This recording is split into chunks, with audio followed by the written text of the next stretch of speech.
और मोहि दूध पियत भई, यह अजऊ है छोटी। मैया कवही बढ़ेगी चोटी। माँ यशोदा श्री कृष्ण को दूध पिलाना चाहती हैं, जबकि बालक कृष्ण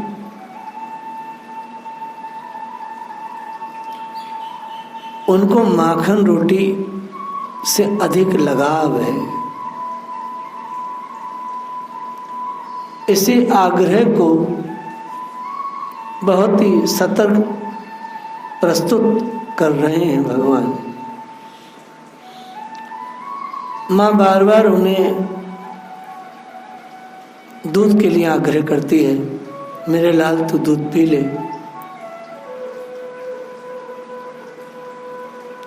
लेकिन भगवान दूध नहीं पीना चाहते हैं, उन्हें माखन रोटी से ज़्यादा लगाव है। जैसे कि हमने कल भी सुना कि ठाकुर जी ने माखन और मोटी रोटी पर माखन रखकर खाया। भगवान रोज रोज के दूध पीने से तंग आ गए हैं और आज वो क्या कह रहे हैं, मैया कितनी बार मुझे दूध पीते पीते हो गई, पर ये मेरी चोटी आज भी छोटी की छोटी बनी हुई है। तू तो कहा करती है कि अगर दूध पिएगा तो तेरी चोटी भी बलदाऊ के समान लंबी और मोटी हो जाएगी। निरंतर काढ़ने और गूंथने और स्नान कराने से मेरी चोटी भी बलदाऊ के समान काली मोटी नागिन के समान धरती पर लौटने लगेगी। पर मैया ऐसा तो कुछ भी नहीं हुआ। देख मैया, वास्तव में मैं बात कुछ और तुझे कहना चाहता हूं और तू समझ नहीं रही है। तू ये मुझे जो कच्चा दूध जिद कर कर के पिलाती है, और जबकि कच्चा दूध पीने में मेरी तनिक भी रुचि नहीं है मैया।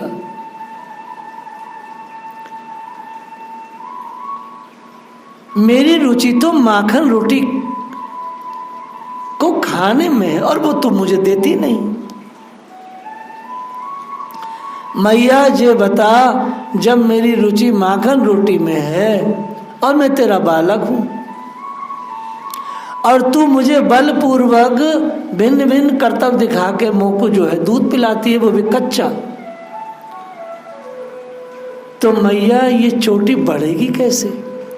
जब बच्चा खुशी ना होगा खा पी के मैया, और तू बलपूर्वक ये खिला पिला रही है, तो मैया ये क्या खाक बढ़ेगी है?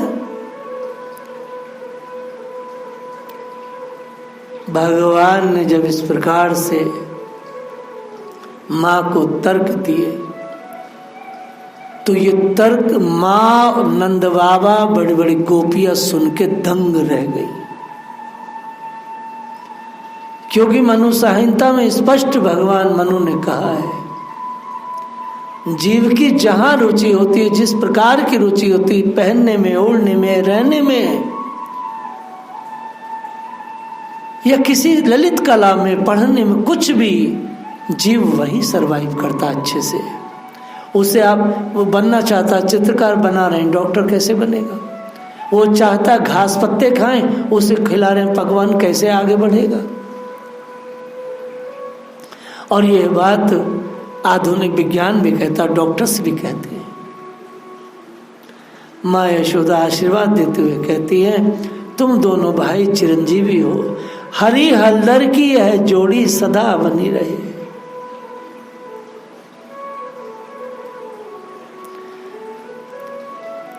भगवान हरि बालक के स्वरूप में है, परंतु है तो भगवान ना, उनका ज्ञान तो कहीं नहीं जाएगा ना, ज्ञान तो वहीं रहने वाला है। श्री कृष्ण आंगन में आज कुछ ऐसे खेल रहे हैं मानो कुछ गा रहे हैं, अपने छोटे छोटे पैरों से नाच रहे हैं, मन ही मन गायन एवं नृत्य की मुद्राओं पर स्वयं अपनी चीजों पर ही प्रसन्न हो रहे हैं। कभी कभी बाहें उठाकर काली सफेद दोहरी पीरी श्यामा सब गायों को नाम ले लेके पुकार करके बुलाते हैं, और कभी बड़े जोर से कहते ओ बाबा, ओ बाबा, ऐसे बाबा को पुकारते हैं। कभी आंगन से घर के भीतर आ जाते हैं और कभी बाहर चले जाते हैं। कभी थोड़ा सा मक्खन अपने हाथ में लेते हैं तो कभी अपने मुंह पर डाल लेते हैं। कभी कभी बालकृष्ण मणि में खम्भों में अपने प्रतिबिंब देखकर प्रतिबिंबित बालक को दूसरा बालक समझकर स्वयं लोनी ताजा माखन खाते हैं तो कभी उस बालक को खिलाते हैं। बालक कृष्ण की इस बाल लीला को मां छिप छिप कर देखती है और मन ही मन हर्षित होती है, वात्सल्य आनंद में निमग्न हो जाती है। वास्तव में भगवान के ये बाल चरित्र मैया और ऋषि गोपी आनंद बाबा नित्य प्रति देखते हैं, और नित्य प्रति देखते हुए भी आघाते नहीं है, क्योंकि श्री कृष्ण हर बार एक नई लीला करते हैं, हर रोज कुछ नई करते हैं लीला।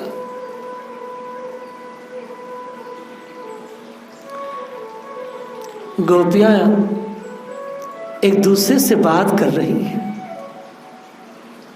भगवान बालक बन के उनके सामने है, श्री गोपियां बड़ी बड़ी हैं।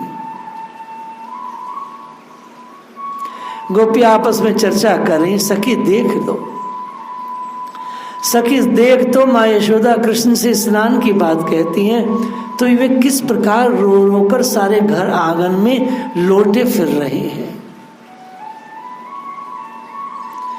माँ श्री कृष्ण के आगे तेल उपटना रखकर अनेक प्रकार से मान मनोवत कर रही है। मैं बार बार कहती है, मेरे जीवन धन, मेरे मोहन, मैं तेरी बलिहारी जाती हूँ, तू नहाता क्यों नहीं है। मेरे लाड़ ललिते बिना बात व्यर्थी रोए चला जा रहा है। सखी देख तो माँ ने तेल उपटना आदि सामग्री को अपनी पीठ के पीछे छिपा रख लिया है, ताकि बालक कृष्ण समझे अब तेल उपटना नहीं है, चलो नहाने से छुट्टी मिली। माँ अनेक प्रकार से विनती कर करके कृष्ण को मना रही है, पर कृष्ण तो किसी प्रकार मान ही नहीं रहे हैं। मानो भगवान जैसे स्नान न करने की हट किए बैठे। पर क्यों? भगवान क्यों नहीं नहाना चाह रहे हैं? इस रहस्य को देव और मुनिजन भी समझ नहीं पा रहे हैं कि माँ यशोदा के द्वारा परमात्मा श्री कृष्ण क्यों नहीं नहा रहे हैं। भगवान हर चीज में माँ से बहुत जिद करते हैं, उन्हें बहुत वात्सल्य का सुख देते हैं। देवता विचार करते हैं भगवान नहा क्यों नहीं रहे, लेकिन ये तो भगवान जानते हैं कि मैं मेरी मैया को इस प्रकार की लीला करके उसे सुख देता हूं। मेरी मैया जब मेरी प्रार्थना करती है, मेरी मैया जब मेरी उपासना करती है, लाला नहा ले, लाला नहा ले, यह मैया मेरी उपासना करती है, भगवान बड़े रिझते हैं। और माँ भी ठाकुर जी की इस तरह की उपासना प्रार्थनाएं करके विभोर रहती है। क्यों न हो, क्योंकि भगवान सबके स्वामी है, वह तो सबके बीच पिता है। भगवान अपनी माँ को अपनी प्रार्थनाओं का सुख दे रहे हैं। लगातार माँ उनसे प्रार्थनाएं करती रहती है, उनको मनाती ही रहती है।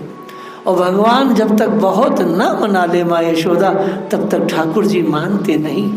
मानो माँ को आदत पड़ गई है, मानो श्री कृष्ण को अपनी मनोवती कराने की एक लत लग गई है।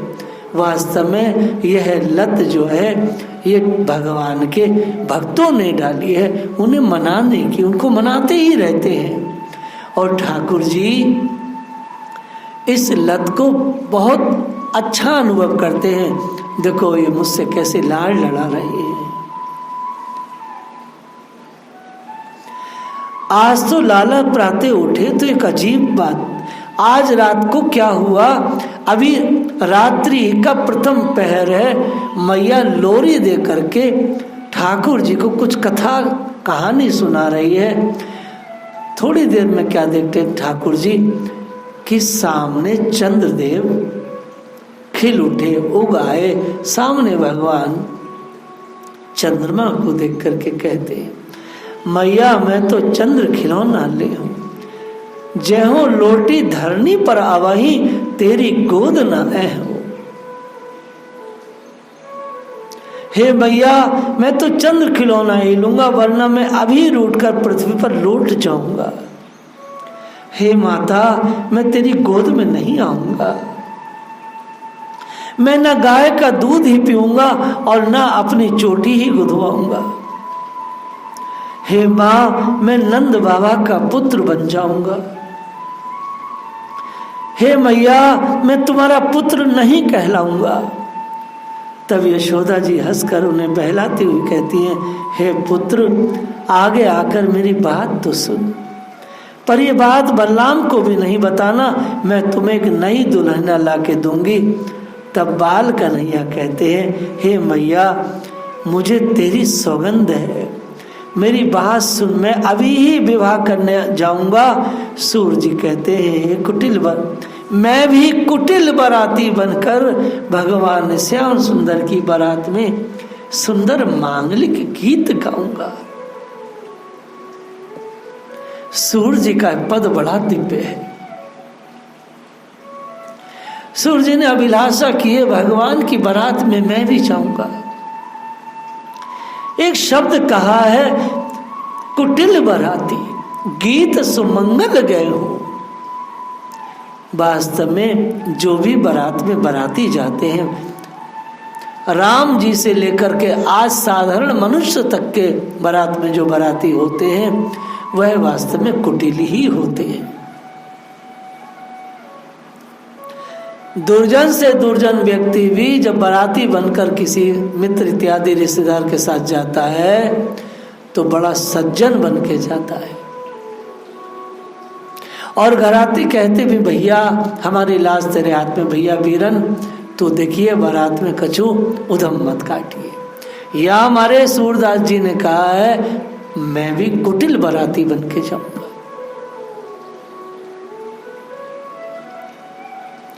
मैया ने जैसे तैसे करके ठाकुर जी को मना लिया।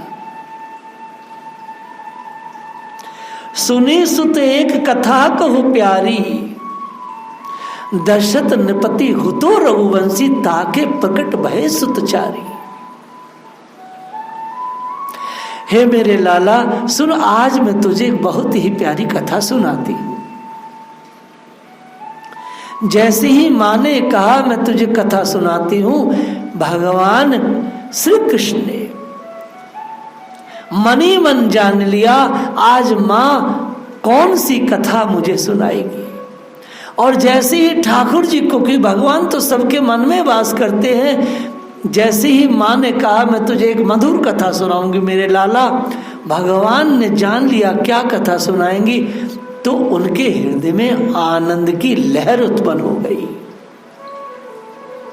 कथा सुनने की आतुरता दिखलाते हुए चतुर शिरोमणि कृष्ण हुंकारी भरने लगे, माँ जल्दी सुना, क्योंकि भगवान उस कथा को सुनना चाहते थे। तो माँ सुनाने लगी। माँ कहती है, पुत्र रघुवंश में एक प्रतापी राजा थे, उनका नाम दशरथ था।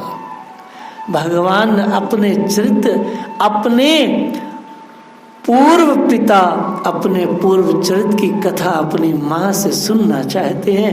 विभोर हो गए, आंख बंद करके ठाकुर जी हुंकारा भर रहे हैं, प्रेमा ध्वनि कर रहे हैं, वाह मैया क्या बात है, क्या तूने कथा कही है। माँ और सुना, फिर क्या हुआ माँ, आगे और क्या हुआ माँ, इसके आगे और सुना माँ। लाला तुझे बड़ी चटपटी लगी है कथा की। लाला दशरथ राजा के 4 पुत्र हुए हैं, उनमें राम सबसे बड़े और प्रमुख थे। राम जी का विवाह जनक जी की पुत्री सीता जी से हुआ। वह बड़ी सुंदर थी। राम ने पिता के वचनों का आदर करते हुए राज्य छोड़ दिया। मेरे लाला तो को कहा बताऊं, छोटे भाई लखन और पत्नी सीता के साथ राम जी वन की ओर चले गए। कमल के समान नेत्र वाले परम उदार श्री राम कंचन मृग के पीछे दौड़ते हुए दौड़ चले गए तो पीछे से लंकापति रावण ने जानकी को हर लिया। भगवान विभोर होकर सुन रहे हैं। यह कथा सुनकर नंद नंदन कृष्ण जो कुछ उन्नेदे से हो गए थे, एकदम चैतन्य होकर कहने लगे, लक्ष्मण लक्ष्मण मेरा धनुष दो, मेरा धनुष दो। माँ यशोदा जो इस रहस्य से अनभिज्ञ थी, भ्रमित हो गई कि कथा सुनते सुनते मेरे लाला को ये कहा है गो, ये कहा भूत बलाए चढ़ गई आको, ये कैसे बर्राने लगा। मैया श्री गोपियों को बुला करके लाला का उपचार करती है। अरे गोपियों, मैं तो राम सीता की कथा अपने लाला को सुना रही थी। जैसे रावण ने जानकी जी का हरण किया, वैसी इस लाला पर कोई अलाए बलाए चढ़ गई। गोपियों ने भगवान के ही नाम से भगवान का उपचार किया। गाय को, अनब्याही गाय को ला करके उस गाय की पूंछ से भगवान को झाड़ फूंक हुई ताकि जो अलाए बलाए हो वो हट जाए। भगवान सो गए। सोते हुए कन्हैया बड़े प्यारे लग रहे हैं। भगवान मानो क्यों सो गए, भगवान राम सीता की कथा को सुनकर ठाकुर जी ने अपने चरित्र को सुना। त्रेता में अपने पूरे कार्यक्रम को सुन करके, उपक्रमों को सुनकर अपनी माँ के द्वारा परमात्मा आनंद में आ गए, शयन करने लगे। कितनी मेहनत और कितना परमात्मा लीलाएं करते हैं इस धरती को सजाने के लिए, इस धरती पर भक्ति की स्थापना के लिए, मनुष्य मात्र के लिए परमात्मा क्या क्या नहीं करते हैं। भगवान मानो गहरी नींद में विचार कर रहे हो कि त्रेता में तो मैं आया ही था और इस पूरी धरती को मैंने राक्षसों से विहीन कर दिया, फिर पुनः मैं आ गया, फिर धरती से राक्षसों को विहीन करना है, इस धरती को भक्तों के योग बनाना है, वैष्णवों के योग बनाना है। मानो बाल कन्हैया लाल पालने में सोते हुए सब अपने विचारों में डूबे हो। माँ को कुछ पता नहीं है, माँ तो सोचती है मेरे लालक की झाड़ फूक हो गई है, सो गहरी नींद में सो रहा है। माँ ने मन ही मन विचार किया कि मैं राम जी की कथा को फिर पुनः नहीं सुनाऊंगी, कहीं राम जी की कथा से कोई राक्षस रावण इत्यादि भूत बन के मेरे लाला पर न चढ़ जाए। माँ तरह तरह की आकांक्षाएं करती है, तरह तरह की शंकाएं कर रही है।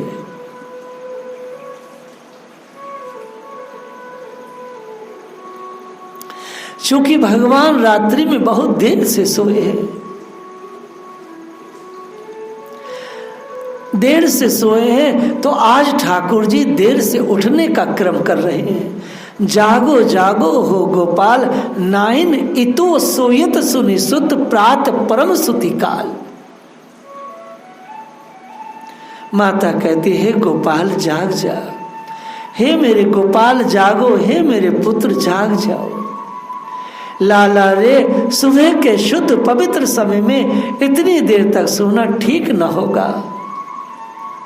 देखो तो तुम्हारे सभी संगी साथी क्षण क्षण में तुम्हारा मुख देखकर और तुम्हें सोया हुआ जानकर उसी प्रकार निराश भाव से लौट लौट जाते हैं जैसे भंवरों की पंक्तियां बिन विकसित कमल कोश को देखकर लौट जाती है। लाला, बार बार तेरे मित्र मंडली के लोग आते हैं, बार बार मेरे बच्चे वो आकर क्या कहते, मैया गोपाल उठ गए, मैया में हमारे कुंवर कन्हैया उठ गए। मैं कहती भैया पता हो ना आज गोपाल जने क्यों सो रोए। मैंने कई लोगों को भैया लाला रे रात का कथा बताई, ऐसे ऐसे तू चौंक गए हो, तो ऐसे ऐसे तुझे आवेश आ गए हो, सब सखा तेरे दुखी हैं, पता ना भैया आज हमारा गोपाल नीलमणि उठेगो कि ना उठेगो। आज हमारे भाग्य में हमारे गोपाल के साथ संग लिखो है कि ना लिखो है। लाला तू तो निराश कर रहे हो, कोई भी ग्वारिया भगवान को उठा नहीं रहा है, हल्के हल्के टुकुर टुकुर आते देखते चले जाते, गोपी आती देख के चली जाती। भगवान आनंद में सो रहे हैं क्योंकि आज ठाकुर जी माँ से सो रहे हैं और उठने के लिए मनवार सुनना चाहते हैं। इसलिए परमात्मा श्री कृष्ण आज गहरी निंद्रा का आयोजन कर रहे हैं, माँ को खिजा नहीं रहे बल्कि माँ को सुख दे रहे हैं। लाला उठ जा, सुंदर श्याम तमाल वृक्ष के समान है कृष्ण। अगर तुम्हें मेरी बात का विश्वास नहीं है तो अपनी इन विशाल आंखों से निंद्रा का परित्याग करके स्वयं देख लो। देखो तुम्हारे बिना तुम्हारे संगी साथी किस प्रकार व्याकुल है।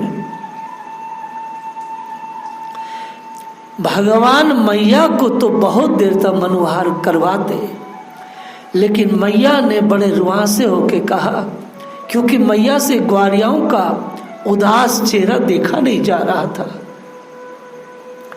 मैया के मुख से जब श्री कृष्ण ने सुना कि संगी साथी सब बड़े उदास हैं और बड़े व्याकुल हैं, वो जी नहीं पा रहे हैं, तब श्री कृष्ण उठ गए। श्री कृष्ण उठ गए और उठ करके ठाकुर जी ने कलेवा किया। कलेवा में क्या कर रहे हैं भगवान? आज ठाकुर जी के कलेवे का हम थोड़ा वर्णन कर रहे हैं। भगवान के सामने प्रातः कालीन अल्पाहार रखा है, उनमें उनकी मनपसंद मक्खन रोटी है, ताजा जमा हुआ दही है, नाना प्रकार के मेवा है, छुहारा है, मुनक्का चिरंजी किशमिश कच्चा गोला है, बादाम अमरूद सेब छुहारे पिस्ता खरबूजा तरबूज मौसमी फल भांति भांति के मेवा पकवान सटरस मिष्ठान आदि सब कुछ है। भगवान के सब ग्वारिया अंदर आ गए, बड़े बड़े थालियों में वह प्रसादी रखी है। सूर्य जी कहते हैं सभी वस्तुओं को देख करके श्याम बड़े प्रसन्न हुए और सारे ग्वारियाओं ने आकर के भगवान के साथ वह प्रसादी को पाया और बाल मुकुंद ने मात्र माखन रोटी को पाया, केवल माखन रोटी को। बोलिए राधा रानी की जय। बाकी की लीला हम लोग कल करेंगे। भैया अगर यह लीला आपको अच्छी लगती है तो इस कथा को सुनकर शेयर जरूर किया करो।